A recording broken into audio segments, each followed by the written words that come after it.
Imagine stealing a billionaire's life, right? Only to discover you've just trapped yourself in this failing, like, terminally ill body. Oh, wow. Yeah, that sounds like an absolute nightmare. Right. And the kicker is the billionaire is actually thrilled to be locked in your dank, rat-infested basement.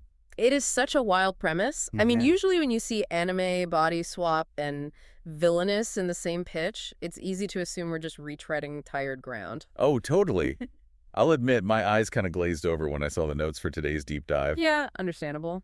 But today is May 25th, 2026, and our mission is prepping you for a summer release that actually cures that villainous fatigue. Yeah, by basically turning the entire trope inside out. Exactly.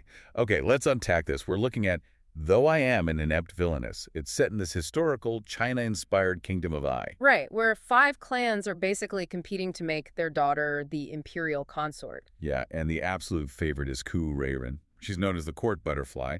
Beautiful, but physically so frail, she's essentially bedridden. And then you have Shukagetsu, the court rat, who is despised, jealous, and, constantly scheming. Which, honestly, who can blame her? But Kigetsu decides to level the playing field, So right? she does. During the Glittering Lantern Festival, right under a fateful comet, she uses dark magic to swap bodies. Wow. Yeah, she takes the beautiful favored body and dumps Reirin into her reviled criminal one. Which brings us right back to that billionaire analogy. It's like stealing the Ferrari only to realize the engine is completely shot. A total lemon. Yeah. Well, the billionaire is just thrilled to finally drive your rusty, reliable Honda. What's fascinating here is the psychological pivot. I mean, you'd expect Reirin to be devastated, right? Naturally. Yeah. Instead, she wakes up in a dungeon and she is just ecstatic. Wait, really? Yeah, because for the first time in years, she can actually take a deep breath.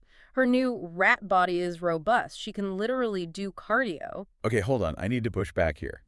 You're saying she's thrilled to doing jumping jacks? But isn't there an actual executioner standing right in front of her? Well, yes. So how does she survive long enough to enjoy this new biological stability? That's exactly the tension that drives the story.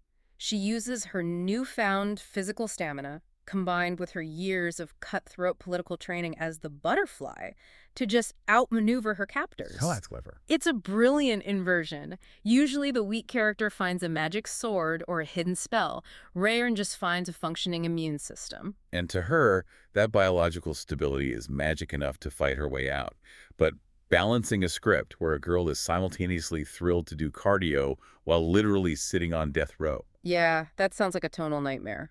Oh, absolutely. It could easily crash and burn. Right. So how does the studio keep this from just turning into a jarring mess? Yeah. Here's where it gets really interesting, because the adaptation is handled by Doga Kopo.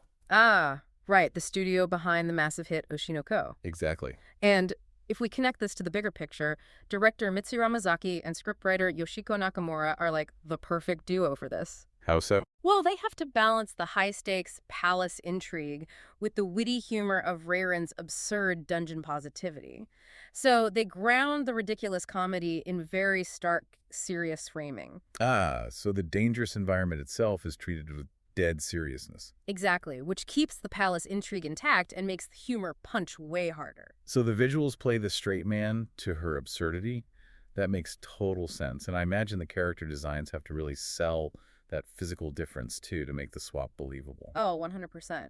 Character designs by Ei Kikuchi are crucial here. Notice how they actually alter posture and gravity. Wait, gravity? Yeah. When we see Reirin's original frail body, it's animated with heavy, dragging fabrics to emphasize the physical toll. But the rat body is drawn with sharp, bouncy kinetics to visually communicate that crackling, newfound energy. That is a really clever way to use the medium.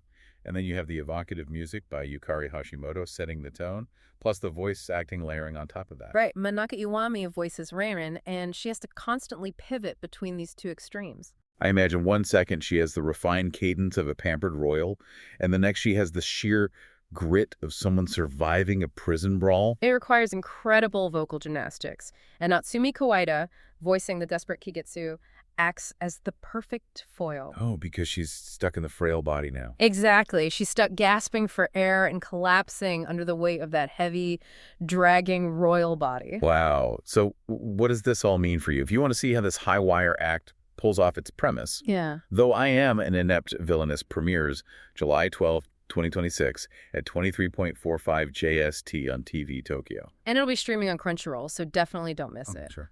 But before you watch, consider this. If a damp, dangerous dungeon feels like absolute freedom compared to the restrictive life of a pampered, frail royal, Yeah. how much of what society considers privilege is actually just a beautifully decorated cage?